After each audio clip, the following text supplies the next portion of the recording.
Governor, with what's transpired, you put out a post, was it yesterday or the day before, where you're saying, and this is what I asked you last time.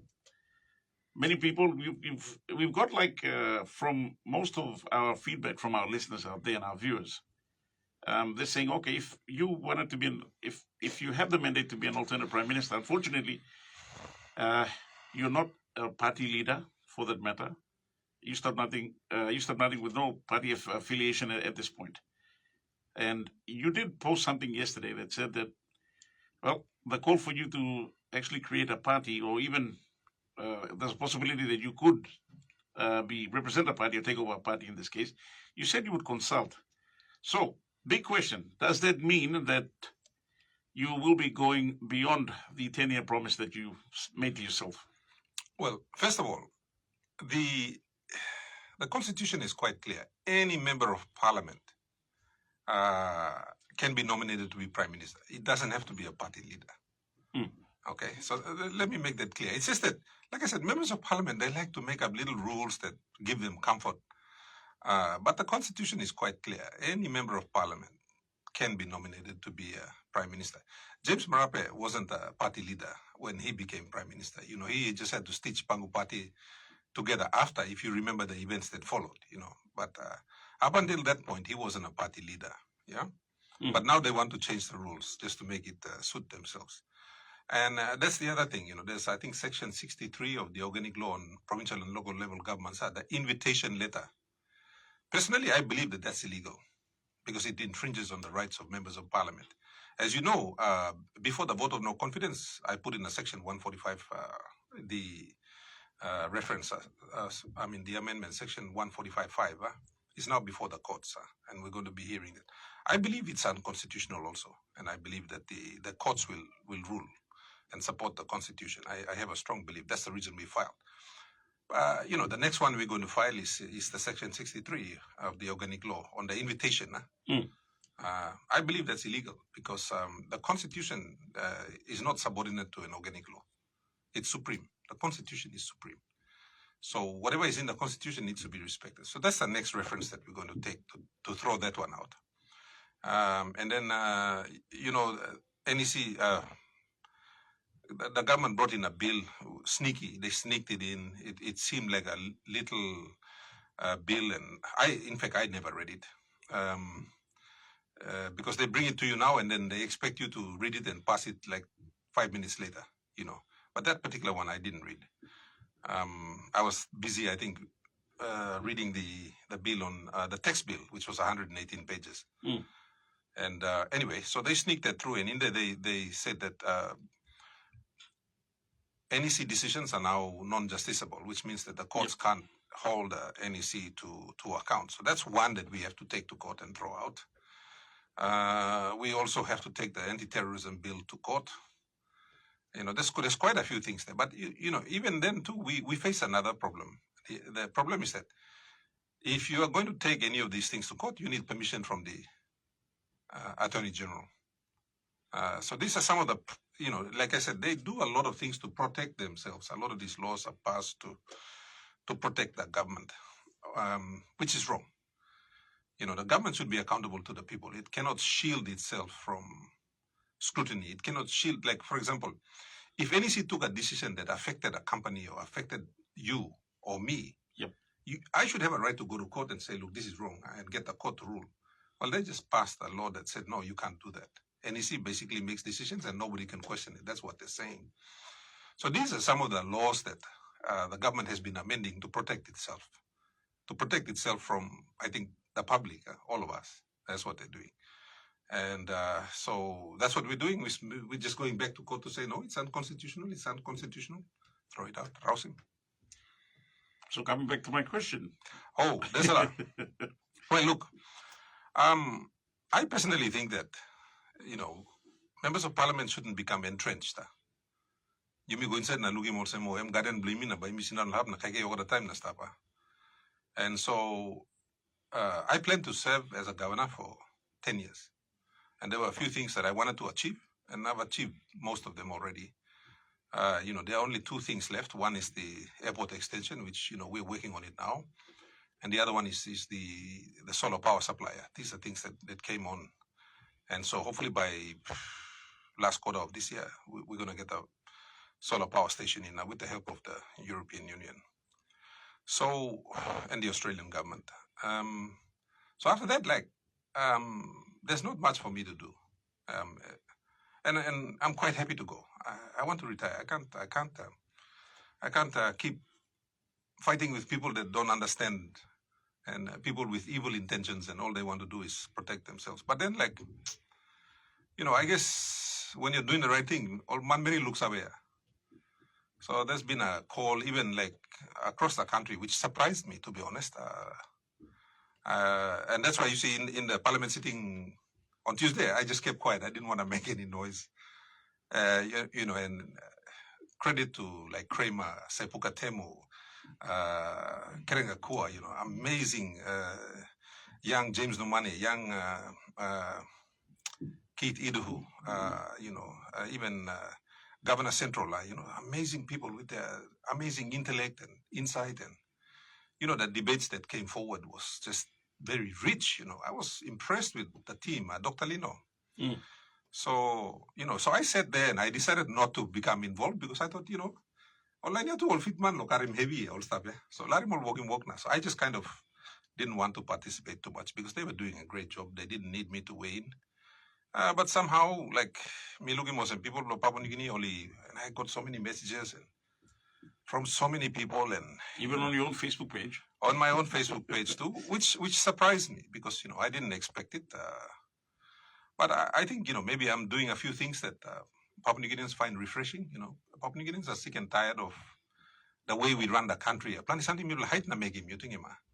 And there's not a lot of transparency, and we're trying to reduce transparency. And I think when they see that someone is, all my training, I'm trained by BHP, basically. I'm trained to run a mine. That's my training.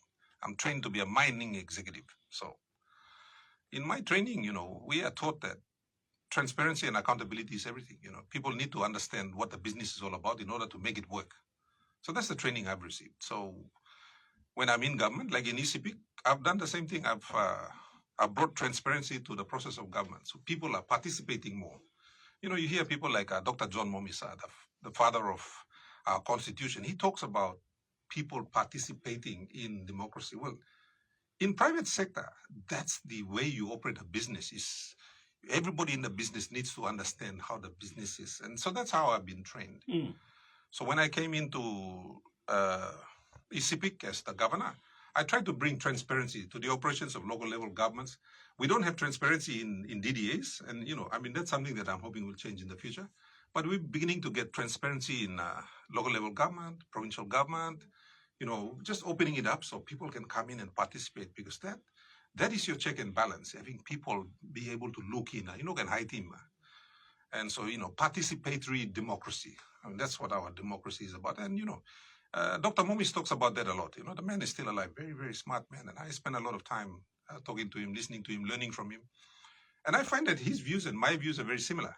I didn't learn from Dr. Momis. And Dr. Momis, he was around in the 1970s. Wow. And I learned from BHP, which is a mining company. And I learned the same principles from them. And it's very similar to what, Dr. Momis talks about. So, and I think that's what I bring to the floor of Parliament. And I think Papua New Guineans haven't really seen that kind of. But if you've operated at a board level, if you've run a major company, you've sat on a major board, and I've sat on some pretty major boards of private companies in my time, you understand the importance of having this transparent operating culture. And most of Papua New Guinea's political culture is a closed operating system, because time will hide him something, and look him. It's very easy for them to move money around, play around with contracts, and they do all these things to help their friends, and they don't really tell you what they're doing. So a lot of things are kept quite secret. Even members of parliament don't know. So the public doesn't know. And anyway, so time we look at Muslim, you read some of the comments, you read the comments that people put out, and a lot of them are quite heartfelt, People say to me, and I bump into people on the street, and they come up as, Liangpla Papa or Mama, they come and shake my hand. They got tears in their eyes, and they say, thank you for what you're doing. It's giving me hope. It's giving me hope for my children. When people say things like that to you, me to be human being, it affects me. And then I sit down, and then and then people are telling me, don't leave. We want you to stay. And so, all those things as a mio glosarlo tinding tuna. And so I've got to kind of consider that and put my life on hold. And I've got to talk to some of my friends, the people that support me, and the people that are close to me. And I've got to find out, because I understand what it means to run the country. I've run a province. It's not an easy thing. So I know that I'm not kidding myself to say it's an easy job. I'm not kidding myself to say that. But having said that too, I know I can lead a party to the elections and we'll probably win 5 seats. So that frees me. It's no longer my responsibility, you know what I mean? But then, we could win 25 seats. And they're already my good friends are Kerenga Kua, Keith Iduhu, our friends in Parliament, or members of Parliament that share the same views, Dr. Lino, even Sepida Ipatas, all these people. And even some in government, they're telling me that, look, we'd be happy to support you if the time comes. And so I have to think about that because, when I was the nominee, I was asleep night. It gave me a hard time because I'd be up for 20 hours a day thinking, all right, these are the things that need to be fixed. We need to fix this, starting from law and order, foreign currency, foreign direct, we need investments, we need this, we need this, we need this. How do we fix it? So I did a whole list on my phone, which is still there. So, that's what's going to happen when you're running the country. And look, given my background as a mining executive, you don't do everything yourself. Like now in Isipik, and the other day, Prime Minister was criticizing Isipik province, and I said, look, hold on a minute. My public servants in Isipik, I call them my public servants. I fought them when I became governor. I was very hard on them, to the point where Trango will change. They're changing. And they're beginning to deliver results. And so I've softened my approach a little bit towards the public servants. And I realized that, look, they're good people. When I was outside, I fought them. When I became governor, I fought them. But Trango will start to change now. Our local level government, some of them are beginning to function now from not functioning at all before. Wow. So, people are capable of doing good things. You just got to create the space for them to operate. So, I don't go and dictate to the provincial administrator, pay this guy or do this or do that. He knows his job. He's a professional. He's been trained. He's been in the public service longer than me. So, when the Prime Minister started criticizing ECB, I said, hold on a minute. I've got good people in ECB who are working hard, like the public service, no one, even in the police force, everywhere. There's good people there, good Papua New Guineans. You just need good leadership at the top for those people to do their job. One of the things, one time, because I've got a public service that's working now. So, and I used to meet with them once every 2 weeks, and I'd be like, what's happening here? What's happening there? What's you go on one time, administrator, I'm governor, respectfully, I'm talking. Maybe all public servants, we're working. All the things you want us to do, we're doing it. He said, can you get out of the way and let us do our job? And I think I'm the only member of parliament where the public servants actually tell me, Governor, can you get out of the way and let us do our work? And, I stopped for a while and I thought, wow, these people are telling me to get out of the way. And I was happy to do that. And I think that's the way I operate. I need good people to do my work. I can't do my work myself. You can't micromanage. No, I don't micromanage. I was trained not to micromanage. So, and this is where I'm thinking to myself, all right, it's a hard job if you're going to be prime minister. I mean, I never thought that far ahead. I thought about, I've worked out how to be a governor. I've worked that out. And so, you're just taking that to a higher level. But then I told myself, look, in the departments, you've got highly qualified people there, many of them with master's degrees, multiple master's degrees, some of them. They've got good training. They may have to be upskilled a little bit. A lot of the secretaries are very competent, You just need good ministers because a lot of the ministers are not qualified. You've got a highly qualified secretary and a minister that basically thinks he knows what he's doing but doesn't. Yep. So you just got to fix that, and then suddenly you'll find all these brilliant Papua New Guineans in public service positions are going to perform. So I thought, all right. So I'm thinking about it and thinking, all right, yeah, you might look. The likelihood of failing to become prime minister is very high. You can't dream and say, look, I'm going to be prime minister. That's impossible. You're going to win 30 seats or something, and then you need coalition partners who are going to support you, you know. So the chances of becoming prime minister are very slim after 2027, very slim. And so I'm thinking to myself, yeah, okay, you know, the chances of failure are high. And I just need to find out the people that are going to back me up. Like, for instance, and, you know, I thank the Papua New Guineans for saying, all about contributing money, this lana. You know, that broke my heart. Like over election, I miss a broken business, I miss a run. I miss a film Sam Loxi money, Lord Man Merina, because you don't want to let people down. You know, you get their money and they're expecting you to do something great, and then suddenly you falter. So letting people down is something that I struggle with, you know, letting the public down.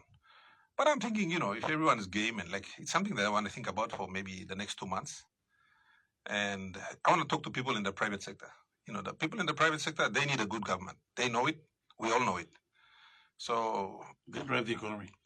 So I want to talk to some of the business people out there and say, look, if I do this, if I stick my neck out, I'm happy to stick my neck out. I always stick my neck out, but I do it as an individual. You think, and you know, and I have a great team. Like the, you know, people like Krenga Kua, you know, James Donald, all these guys, Kramer. Even to some extent now, Peter O'Neill. You know, Peter O'Neill, he's been sitting back a bit and sort of letting us do our thing, and you know, just seeing them there, and you're thinking, all right, you know, maybe we should think about this, and it's not for me. It's for the people. I mean, I'll be honest. I've got a job offer to leave Parliament, you know, and go and run a major company, which is something, you know, I'm very good at doing, and I'd love to do that. So do something easier. I don't want to. In Parliament, sometimes it's a sin to be intelligent, you know, and I sometimes feel a bit bad that, you know, when I'm out there debating and I make other members of Parliament look bad, Mr. Pilim no good Kenya. But in private sector, they're all really smart people, so you're sort of in your element there. You know, you're working with people that are at your level. So I kind of wanted that a little bit. You know what I mean? But look, it's something that it's a big decision. I got to go back and talk to everyone, and especially on CBGM, me looking for more CBGM, Solda Blol Sanabna. So I want to go back and talk to a bunch of them and get a feeling and, you know, lay the cards out. I'm not a guy that runs into things blindly. I want to look at the entire landscape and figure out if it can be done or not, and what can we do, what can't we do, figure out how much it's going to cost, and then we work on that basis. So, sorry, I'm long explanation, but it's not an easy decision to make from my perspective, and I wanted to give people an appreciation about why I want to take some time and do this thing properly, and then come back with a response. And when might that be if I'm not pressing too much? Maybe in a couple of months. I'm going home over the weekend, and, you know, we got stuff to do at home. Maybe to travel around, plenty of road Brook. They're all national government roads. All feeder road to collapse about. We don't have the money. We haven't received any money from national government since May last year. So, since May last year. Since May last year. So approaching 12 months. Yes, 9 months now, no got money. So another 3 months, and it'll be a record. You know, 12 months not receiving any money from the national government.